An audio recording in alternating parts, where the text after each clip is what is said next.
Hi everybody and welcome back to Weirdly Tropicals. Today I'm going to show you some of the changes that I've made in the garden. Some of them good, some of them bad, and some of them most definitely ugly. I feel like obviously it's too late to be an April Fool's now. Well, looking around the garden, I feel like it should be taught some type of April Fool's video. Hopefully I'm planning for the future. Some of the changes that I'll make hopefully in a couple of years time. The plan in my mind would be that these things will grow and they'll fill out now, but there's been a definite couple of changes that I've done that I regretted immediately, but like I say, I'm trying to play the long game with this. As always, I'm moving some of these bits and bobs around. I've said from the beginning, I'm more on your novice side. I'm a web designer by trade, got about 5 years into gardening, and I really gave it some over the last like 2 or 3 years. So there's a lot of knowledge in the people that watch these videos, so feel free to point out any mistakes that I'm making, or if there's any kind of improvements to things as well. I won't take offense to that as well. And finally, before I show you the garden, there was a couple of comments re the video last time said that it come across a little bit neon on certain devices. So I'm going to try different uploads. So let me know in the comments if the video quality looks okay where you're watching it as well. Without further waffle, let's show you the destruction.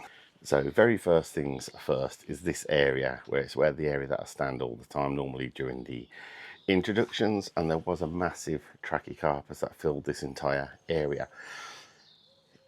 It really killed me to kind of move it because when I was in my seating area it completely blocked that out, so I couldn't see any neighbours or fences or anything like that, and it did create a nice bit of shade in the seating area.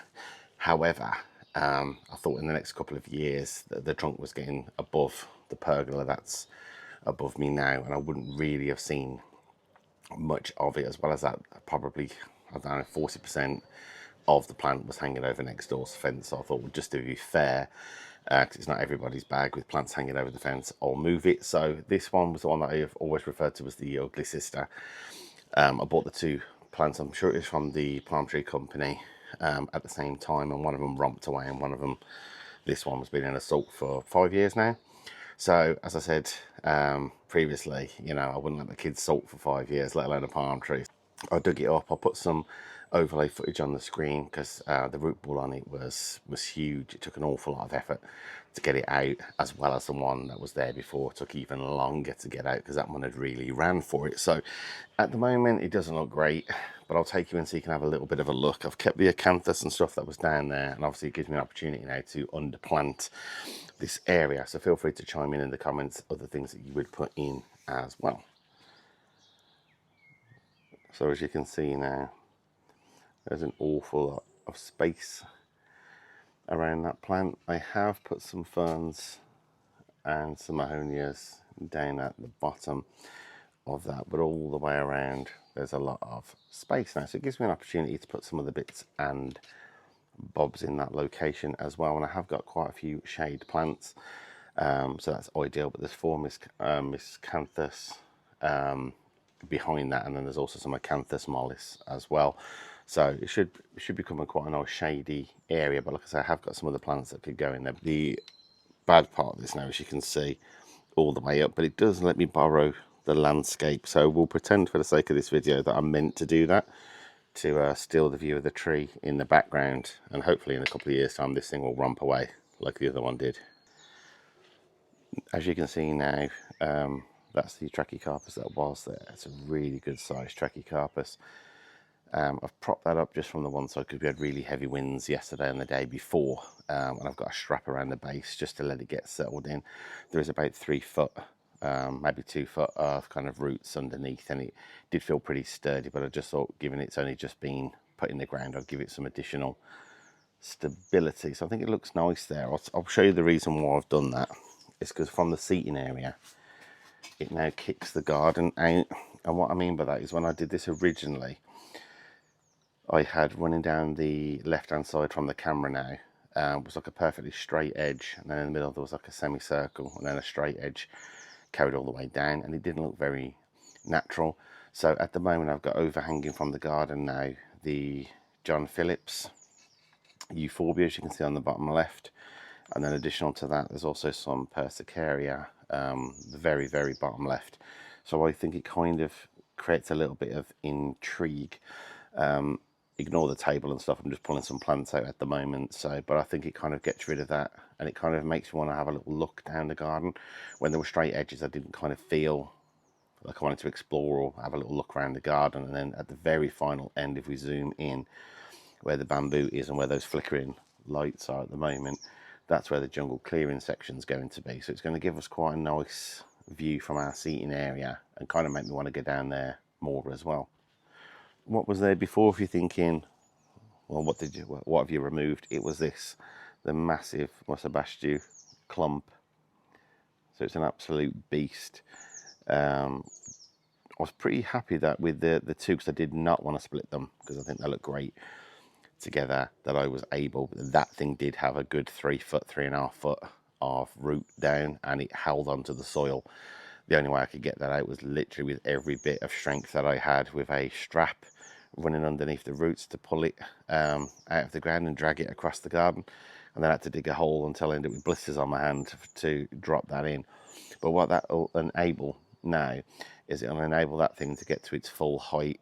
Where it was on the left hand side, if we move you around, it was rubbing on the fence and then going over. So the one side of the plant, I was having to constantly cut back so it wasn't annoying the neighbour on the other side, as well as it was getting shredded on the feather edge of the fence as well. So that should give a nice little bit of an area. And again, from the seating area, it's another big plant for me to kind of look at as well.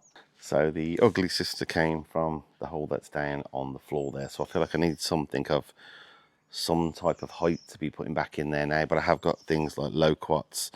There's other bamboos and things that I've got. Some decent clumps. I've got a couple of palm trees left under Trachycarpus, and I've also got a Washingtonia, but I know they're not hardy in my area. But let me know anything that you would put down there. I've also got the viburnum and things that could take over that area quite nicely. I could take some cuttings of the John Phillips and maybe put that in the area as well. The only issue is that when I've removed some of these plants, as you can see now, I've referred to it being as like the flamingo effect. There's an awful lot of room in there now, so I need to do a lot of planting in that area. But at the back, there's, if you can zoom in, there's Miscanthus, Sinensis zabrinus on the left hand side and the right hand side. So they grow up to about 5-6 feet, so that'll eat the fence. The Fatsia is flushing at the bottom down there, so that should eat this kind of lower kind of branches area. The Formium on the left hand side now is like, I moved that in temporarily, but it's completely facing the wrong area. But it was overhanging the lawn so much it had killed all the edge of the lawn. It was making it difficult to mow the lawn. I am going to get rid of a lot of the lawn, I think, with this garden plan, so it won't be much of a problem. But yeah, give me some ideas for anything in there. I'm trying to go for the evergreen kind of vibe, but I'm also happy to put some more colocasia, pink china and stuff potentially in that area. So the area behind me now, where that big hole is, I'm going to put my tree fern in that area next to the Fatsia. Behind that is a jungle clearing area, so I need to plant this so densely at the front that you can't see what's behind it at the moment. It's pretty obvious what's there, so I need anything that's fast growing, anything that's really dense, and I'm going to plug all of that in that area. And then behind that, I've got that nice little triangle, but I have got a passion flower that I've put on the trellis at the back, and that's actually just started to flower. The speed that that thing's grown is literally like magic beans. I put it in the ground, it's done double, triple the size. So at the moment, this view looks absolutely fantastic. I am going to be moving some of these plants, but the Gunnera looks absolutely fantastic. I only unwrapped that probably about 3 weeks ago, and it's absolutely romped away. I've got the yucca that's poking out at the end, which I feel like I really owe that a prime position in the garden. It's too nice of a plant to kind of be hidden behind something like that. I feel like it needs to be a feature plant. So if you've got any ideas of where in the garden that could go, but I feel like it needs to be its own thing. I've got the viburnum Davidii in front of that and a pot of Crocosmia to the right hand side. So if I move you a little bit away from the pond, when you sat in the seating area, it kind of looks quite nice on the left hand side and looks very bare, with the feature being my son's mountain bike at the moment. So, but you can see the difference of the area that I messed with versus the area that I didn't. It's a before and after, but it doesn't look the good way around. It looks like I should have left it as it was before. But again, I'm going to underplant where the banana is and stuff, so you can't see through the greenhouse as well. But I thought I'd show you an area that, well, one part of the garden that still looks okay. This is going to be the entrance to the secret jungle area. I was considering going at an angle from there, but the Fatsias, I know they're not really that fast growing. I think I'm going to struggle getting the Persicaria out without it popping up willy-nilly anyway. So I thought if I plant that densely, you won't even see this entrance is here, and then I'll be able to like push through and then come and hide in here. So this is the back section. So where that massive hole is there, that's where I pulled the bamboo out this morning. If I get all of this completely planted up, when you're in this side and you sit down, what I'm hoping for is that this view now is completely blocked, kind of similar to like this Fatsia is on the right hand side. Get all this blocked out, and it will leave us quite a nice area in here to have a little sit. So from this angle of the garden, it doesn't look too bad. Like I say, the palm's going to kick out quite nicely. The left hand side, or the centre part now that you're looking at, is going to be completely planted up as well, without keeping that front edge that I've got. I'm going to try and replace all of this with stone when I've got money, and I'm going to kind of make it a bit more of a wavy kind of pattern rather than that straight edge. I was obsessed with straight lines. It's not the vibe that I'm going for anymore. It's kind of how I started in the beginning. Like I said, that banana, once that starts rolling out, it's going to look absolutely fantastic as well. I'm determined to make sure that this pond area looks fantastic, and then like I say, as budget allows, I'll be fixing over in that section as well. So this was the section that I did the video on, that was like how to create a tropical garden border for beginners, and I think it looks fantastic. The keem wrap's hanging over there, looks a little bit yellow and worse for wear, but that was a lot of that. I'm going to cut back. Probably doesn't pick it up so much on camera, but it's looking quite yellow on the outside. Could be washed out from the nutrients, or a lot of it's probably because we did have quite a lot of snow. We've got the Mahonia looking absolutely fantastic in there. I'm not sure which one that one is, whether it's Sweet Winter or Soft Caress or something like that. I planted 3 types of Mahonia and didn't put a label on any of them. I've got 2 Euphorbia, minus Molo, which is the kind of like purpley black red one, and the one in front of that, I can't remember what it's called. I think it's called Silver something or other. So I think that looks good. Again, I've cut them back a little bit. Inside that, I've got the other Persicaria, the purple looking one, which is, I think that one's called Red Dragon. Yeah, it's Red Dragon. And then the one next to it, which is Purple Fantasy. I've never understood the names on those, because the other one definitely looks more purple. That one in there looks absolutely stunning. Again, the same Mahonia on the outside. And then there's 3 bamboo, which I'm going to be moving to make a bit more of a feature when you walk out the back door. As well as I've bottled it with the bamboo. It's too close to the fence. I know I put them in tubs, but I have seen examples where they've found their way out and I'm not having an awkward conversation over bamboo placement, as well as replacing someone's patio, etc. So I think that still looks quite nice. I need to do a bit of pruning in there, but yeah, it's a shame that the best part of the gardens are the bits that I haven't touched. So yeah, as I was just saying, it's quite unfortunate that the best part of the gardens are the parts that I haven't touched. The complete opposite of the video that I kind of wanted to bring, saying, look how great I am, I've absolutely cracked everything. I haven't at the moment. I do have full faith though, that although sometimes the plans take longer in my head to actually form than to actually do, I do think I've moved, like the bananas and the palms, I think they will be a bit more future-proofed, for want of a better phrase. So I think in years to come, I think it'll be apparent that it was the right thing to have done. It's just at the moment, you know, like when you've done one of those jobs and you're like, oh, kind of preferred how the Trachycarpus was before, it looked better there. And we're talking years, you know, for some of these things like the ugly sister to hopefully romp away. But like I say, if it wasn't in a mood before, it definitely is now. And when people go in a mood for no reason, I do like to try and wind them up a little bit. So I feel like I've definitely wound that palm up as well.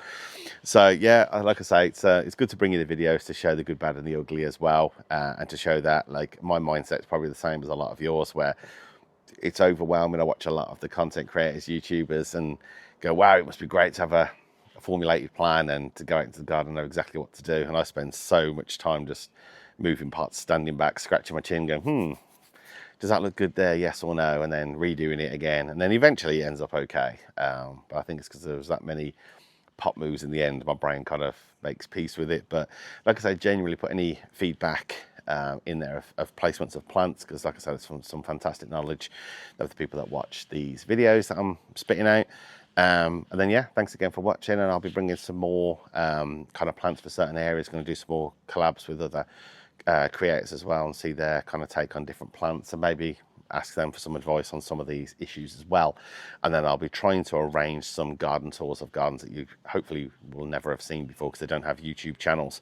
I'm just trying to feel the logistics on having somebody else on the phone with me. I've never really done that before. Like I said, the collabs are all filmed and stitched together, where I've not had anybody on camera with me yet, so I've got to figure out how to kind of work all of that out as well. But generally appreciate anybody that's been happy listening to me rambling, and also showing you the colossal mess that I've now got to fix. But like I say, I've said plenty of times now, you can't make an omelette without smashing a few eggs, and the eggs have definitely been smashed. So without further waffle, I'm going to start trying to make this omelette. But thanks for watching.